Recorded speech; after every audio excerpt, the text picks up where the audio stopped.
পর্যটকদের জন্য ১ ফেব্রুয়ারি থেকে আগামী ৯ মাস সেন্ট মার্টিন দ্বীপ ভ্রমণ বন্ধ থাকবে। একই সময়ে বন্ধ থাকবে কক্সবাজার থেকে জাহাজ চলাচলও।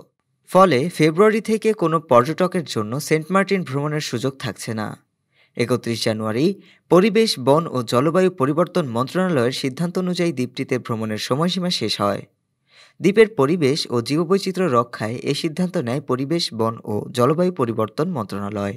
সাধারণত প্রতি বছরে ১ অক্টোবর থেকে ৩১ মার্চ পর্যন্ত সেন্ট মার্টিনে পর্যটক যাতায়াত করতে থাকে। কিন্তু চলতি বছর এই ২ মাস আগেই সেন্ট মার্টিনে পর্যটকদের ভ্রমণের নিষেধাজ্ঞা দিল সরকার। শুক্রবার মধ্যরাত থেকেই বন্ধ হয়ে গেছে পর্যটকবাহী জাহাজ চলাচল। ভ্রমণ পিপাসুদের চলাচল বন্ধ থাকার সময়ে সেন্ট মার্টিন দ্বীপ রক্ষায় মাসব্যাপী কর্মসূচি পালন করবে পরিবেশ অধিদপ্তর।